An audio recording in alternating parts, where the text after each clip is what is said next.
Hello and welcome. Happy New Year. Nigeria has now effectively begun counting down to February's general elections. Now, analysts are predicting this could be the most closely fought elections in Nigeria's history. Some have even gone as far as saying this could be the first time a ruling party is defeated in a presidential election in this country. Now, part of the reason is, of course, that the opposition this time is not only bigger, but is better organized and coordinated. Besides, many are not happy with the present administration, especially when it comes to its handling of the Boko Haram insurgency. Up till this moment, Nigeria is still searching for over 200 girls who were kidnapped by the insurgents back in April 2014.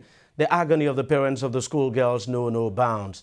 The insurgency itself is still very much on, as Boko Haram is still occupying quite a number of local government areas across the three northeastern states of Borno, Adamawa and Yobe.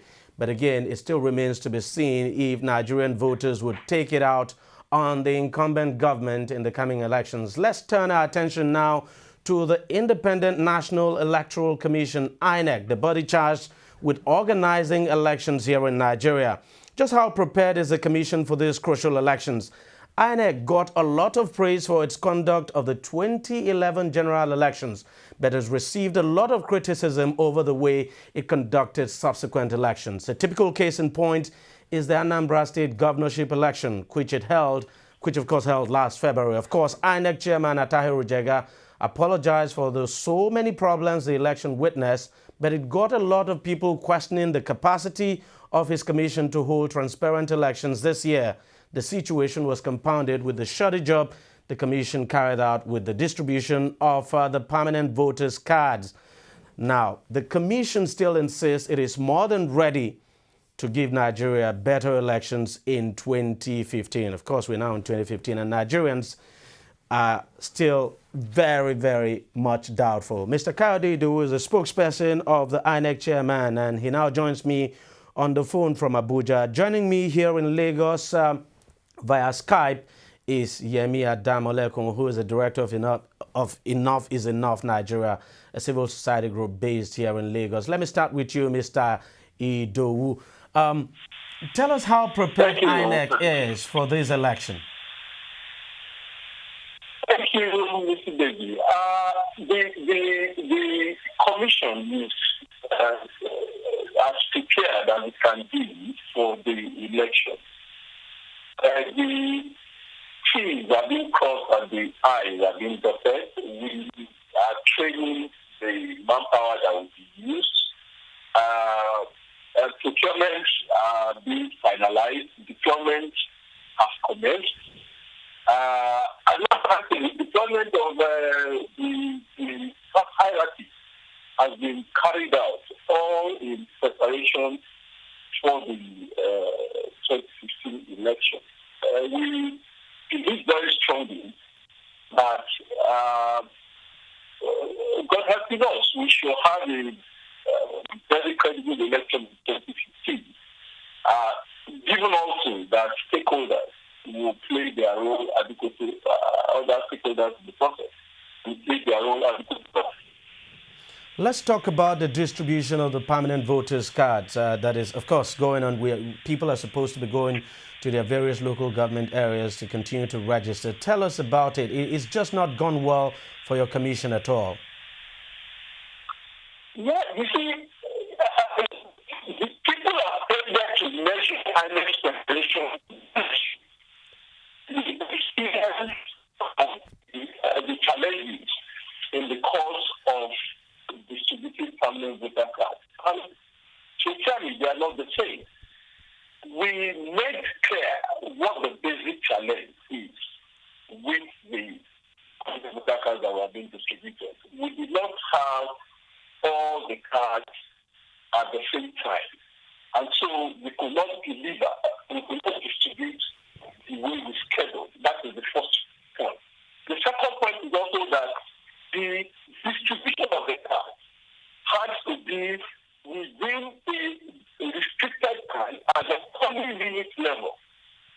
And many people took what happened at the polling unit level as a complete measurement of how the exercise played out. Whereas it's not.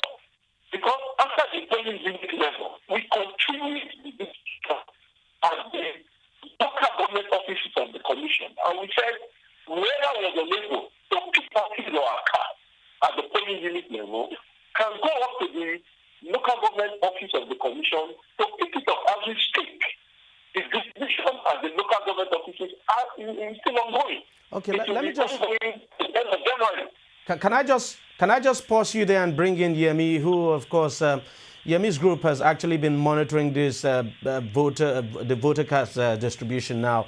And as you said it's so easy. People can just go to the local government areas to collect their cards. Yemi, is it that easy for people to go to the local government areas to pick up their permanent voters' cards? Not. And the two major challenges are, one, INEC personnel not showing up to the offices in the hours. And then number two, INEC personnel also asking people to pay to pick up their voters' card. So from 200 naira to 2,000 naira, we've had reports of people being asked to pay to pick up their voters' cards, and if they don't get it. INEC acknowledged this in its press release of, I think, about a week ago. But as far as we know, nobody has actually been charged with this or penalized for this. So I don't see how that is acting as a deterrent. If people really want to participate in the process, and the only way you can is first of all, you have to take time off work to go to your local government's office. It's not an easy process. So you take time off work, you get there, and to get your card, somebody is asking you for 200 naira. By the time you calculate how much it took you to get there, it might as well be worth paying it so you can just get it over and done with. And INEC hasn't responded to that appropriately. Who is actually asking for money to collect cards? Is it the INEC staff at the local government areas that are asking voters to pay to get their cards? I don't know if it's either. Anyway, people that INEC has contracted. So either they are direct staff or contract staff or indirect staff. I'm not quite sure what their categorization is, but they are basically the gatekeepers for voters' cards. So whoever INEC has contracted to distribute them, they are the ones asking for it. Mr. Doe, I wonder how you would respond to that. I mean, your staff or the people you've contracted this job to are asking voters to pay, say, 200 naira, for instance, before they are giving their cards. Yeah, I didn't hear what Lenny said clearly, but I understand the agitation that, because I've also heard it from the public. Now, we have a procedure where you can report, you can carry out an incident report. We have this line, 0700 called INEC, in our INEC Citizen Contact Center, where if you are in a particular place and you encounter a particular official at a particular time, demanding or extorting the public to do his or her job, you can make an incident report with the necessary details. That will give the commission something to act on. What we cannot act on are anecdotes. We just hear the girl saying, somebody sent me a mail this morning, just this morning, and it took a number down, somebody who made the allegation. And I called the person, I called that number to say, okay, I got this mail to say, you are the one that made it. Can you give details of what happened? He said it don't happen. He said it happened. And the commission cannot act on anecdotes. The commission needs incident reports with the necessary details. What I can tell you categorically is that the policy of the commission is that nobody should demand money from any member of the public to issue a card or to laminate a card or to conduct voter registration because people are paying for the job. And it is not expected that anybody will have to win. Yemi, I wonder how you would react to that. Did you file any incident report at all? Did you go to INEC to complain about this problem? People being asked to pay money before they're giving their cards? What we have done is we've actually created a portal. So instead of it being an individual thing, we've actually created a website and a portal. And to date, we have 50 reports on various issues. We're collating that at the moment, and next week we're going to submit it to INEC. So we've asked people, the website is govote.ng. We've asked people, particular polling units, particular incidences, what were your experience? Either my card was not available, they asked me to pay money, my card is not yet ready. Whatever challenges you're facing in this process, let us know, and we're acting to collate it and send it to INEC. So INEC, the commission would have a report next week of the actual incidents which we're able to collate. Again, this is a challenge in terms of INEC and communication. INEC is saying people should report incidences and file an incident report. I don't hear them saying that on the radio. I don't hear them saying that in the newspapers. I don't hear them saying that through community agencies. They're saying that through press releases. How many people get them? If a newspaper chooses not to use your press release, then what? So I think INEC also has to take a bit more responsibility in ensuring that citizens know what recourses are available to them. Again, INEC has the largest, INEC has technically a phone number for every registered Nigerian. I have not received an SMS on my phone telling me what I can do or what issue I might have and what my recourse is. What stops INEC from sending an SMS to everybody and saying, look, these are issues we're aware of, these are the ways you can combat them? Yes, SMS can be expensive, that might be an issue, but maybe this is a time to ask our telcos that are making lots of money to show some corporate social responsibility and engage in that manner. But communication is also key. There might be a mode of recourse, but if I'm not aware of it, how would I use it? And that responsibility primarily lies with INEC, but also CSOs are working with them. And that's why in the space that we can, we have done our part, which is create a web portal. Online is relatively free. We can use social media to push the information out, but also the audience it's part of the audience. It's still a larger audience whose only access will be if we got them through radio or TV or through direct SMS, which INEC has the power to do, and we don't. Well, Mr. Doe, quite a point she raised there. Let's look at it. She's made a very valid point that in terms of communication and passing information across to the voters, INEC has not been doing a very good job of that. You want to get your reaction? Yeah, well, that's going to be another issue. Because I couldn't follow her on the issue of the incident report. So the issue of passing information across to the voter. Yeah, the biggest tool in the world is the room for improvement. And INEC has never made pretenses that we are there in how well we are achieving the purpose of getting information effectively across to people who need to get it. We are doing the best we can. But we are talking of an enterprise that is infinite in scope. And so the best that we do cannot be enough. We still need as much fast as we do. And even the Yemi who is in the studio is a very heavy ally in this matter. She helps us in getting information across, which is an example of how well we can benefit from collaborative efforts with stakeholders. INEC can never do enough by way of getting across to the public the information, all the information that the public needs to have about the political process. We need CSOs to help us. We need faith-based organizations to help us. We need community leaders to help us. We need religious leaders to help us. We need the media to help us. So that if we suffuse the public space with information, somebody said if you want people to hear something 7 times, you have to say it 70 times. And they cannot say everything all the time because number one, there's a cost function for it. And number two, the trend function is also there. So everybody needs to be saying it. And so for people to repeat what they can pick out of what is being said. And so that's what we need to do by way of reaching out to the public. So I will not pretend that we are doing enough. We get it to the public. We can do more, but we need that also. Yemi, there's no question that basically what Mr. Doe is saying there is that INEC could do with your assistance. The assistance of organizations like yours. And I'm saying that we can also do the best that we can. But obviously, as a CSO, we have limited resources. And I think again, I'll use.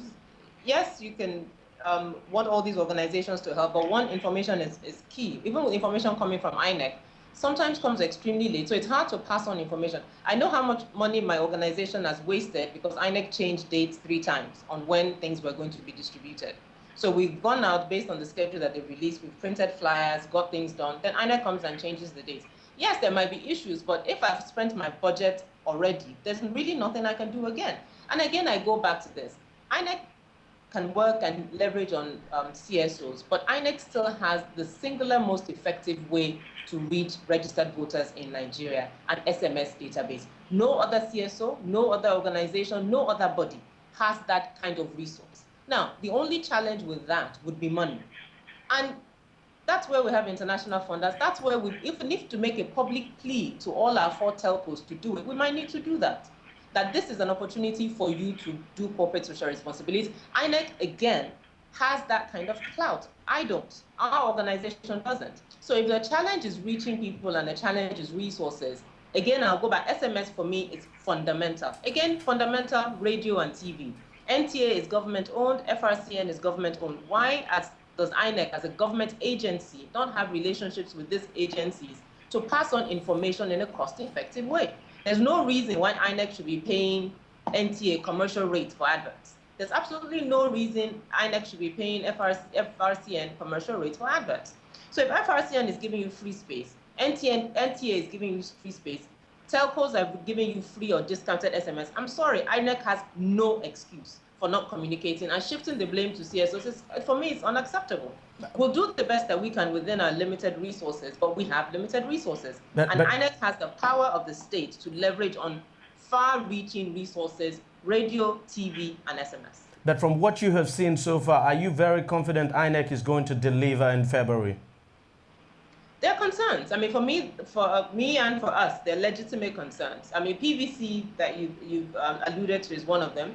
Registration is also one of them. A lot of frustrated people. I mean, if I go and register today and they give me a number to come tomorrow, on the last day, there's no tomorrow. So by the last day, a lot of people have not been able to register. That's number 2. Number 3, IDPs are an ongoing issue. I mean, INEC has set up a committee to look into it. No feedback yet. What's going to happen with IDPs and their ability to participate in this process? And then lastly, transfer. According to the Electoral Act, there are 30 days before an election that you can transfer your voter's card. So technically that's January 14 and January 28. However, the same Electoral Act also requires INEC to produce for political parties about in the same time frame the voters register. So obviously there's a bit of a challenge. Now in Lagos, for example, in Rivers, I think in Abuja, we've gotten reports that INEC officials are telling people they can no longer transfer their cards.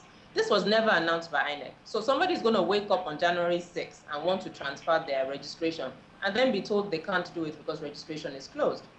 I'm sorry, I've not seen one communication from INEC that says registration window for transfer is closed. Okay, yeah, let's find out from Mr. Idowu. Now, Mr. Idowu, when exactly is the deadline for the transfer of registration? You know, for me to transfer, for instance, from one location to the other, because we know INEC actually said people can actually transfer.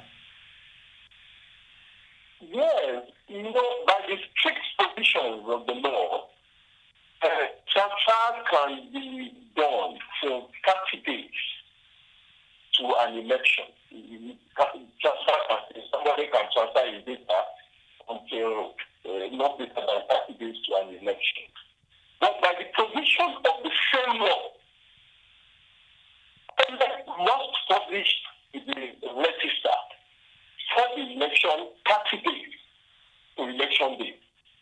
The implication of that, the unstated implication, but which is a realistic implication, is that the longer you delay to transfer, the more likely you will not be accommodated in the register that will be published after this election. Meaning that more likely you will not be able to vote for that election.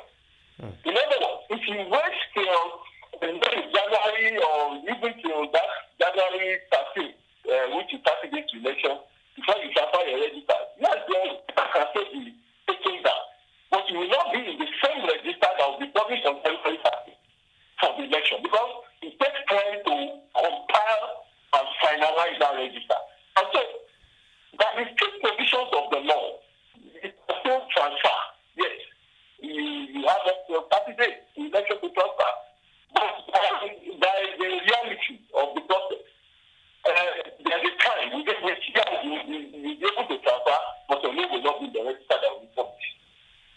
And what about the displaced people, especially those in the northeast, those that have been displaced by the Boko Haram insurgency? Are you setting up special polling units for those people so that they could vote? Yes, now the commission has raised a task force, and the whole purpose of the task force is to work out a modality to accommodate the IDPs and enable them to vote within the limitations of the legal provision. And because you see, that's the point. The legal provisions are not likely to change. What the feeling we are getting is that the legal provisions are not likely to change. That would have been the best thing of legal provision that restricts, that compels residency at the location before voting and all that, before someone can vote.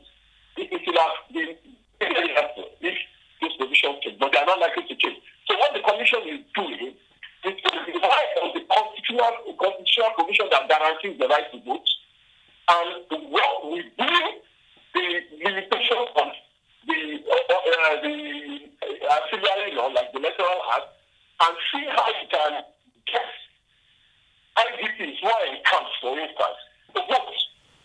If they are located in camps, we will be working out modalities for those who are in camps to vote. Even those who want to transfer, we could make special provisions for them to transfer to locations. At least, the committee is there to submit this report. I'm just talking about the things I'm getting from this committee. So whatever I'm saying now is not definitive yet. So they are looking at possibilities like that to say how can we get those in camps and locate their registration status in those camps for them. How do we get to do that? But how soon is INEC going to come out with something definitive about this? No, like next week, I can assure you. The committee will submit the report next week. Okay. The committee will submit its report. But just before you go, let me ask you a very quick question, Mr. Ido.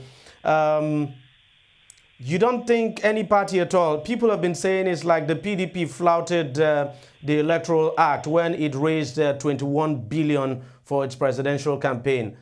Is that correct? I didn't get that question.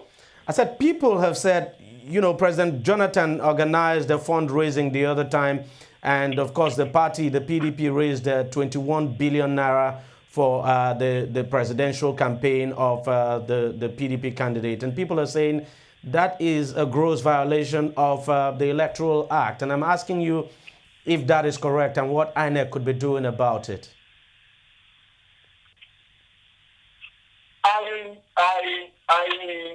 I will request that people also bring these issues out to read the law, the provisions of the law, and make their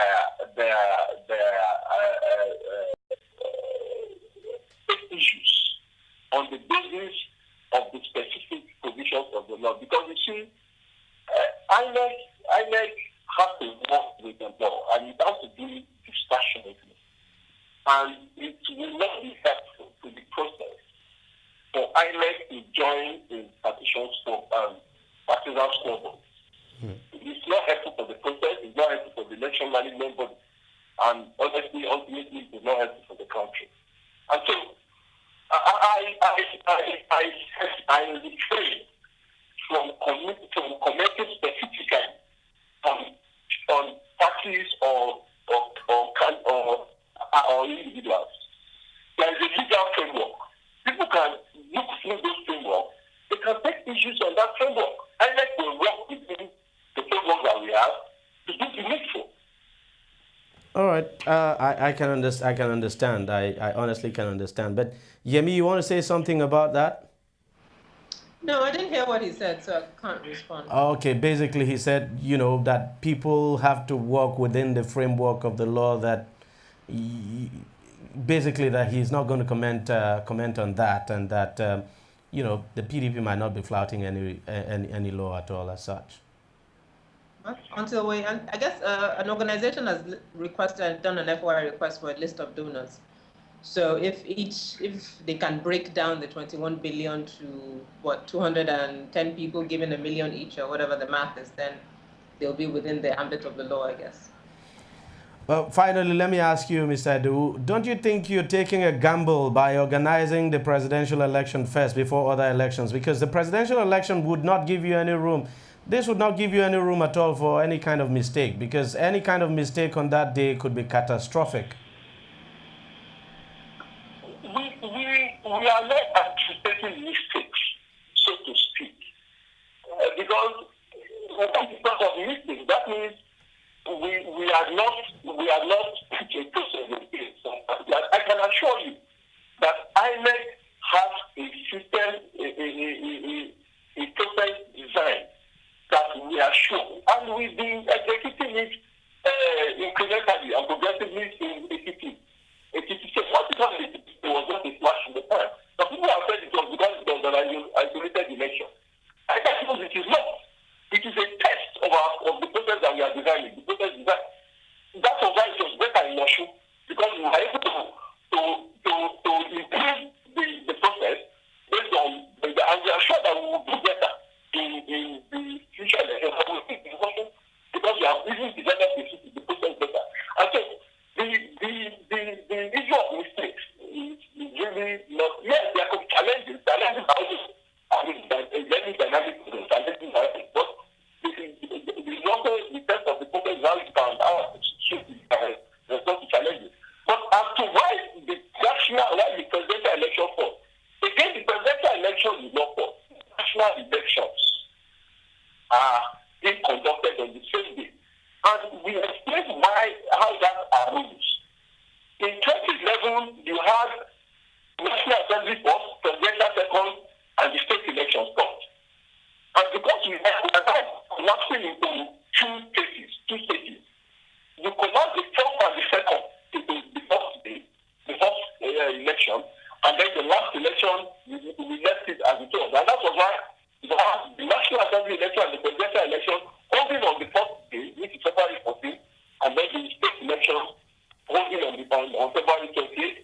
All we have just done is to collapse the first and the second in 2011 into February 14th. I just wonder what would have happened if the kind of crisis you had back in 2011 when you began a process, you began the election, and at some point you suspended it because there were problems with the voters, the ballot papers. I wonder what would have happened if that election itself was the presidential election. Well, we'll just wait and see. But all the same, we thank you very much, Mr. Adu, for joining us on the program. And Yemi, you have no problem at all with INEC organizing the presidential election first, right? I mean, I would have preferred the state one first, but I'm more concerned about this voters card issue than that. All right. Thank you very much. Thank you very much, Yemi, for joining us on the program. And Mr. Adu, thank you very much for your time.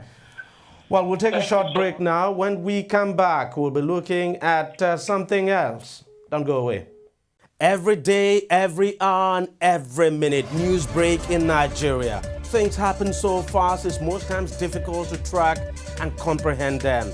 But that's what we do right here on DEJI360. 2015, would you want to come back again? It's like asking Jesus Christ if he knew he was going to die, will you want to come back as the savior of the world again? We do not just help you track the stories, we break them down, explore all the angles, analyze the issues so that you can fully comprehend the stories and use them to make the right decisions.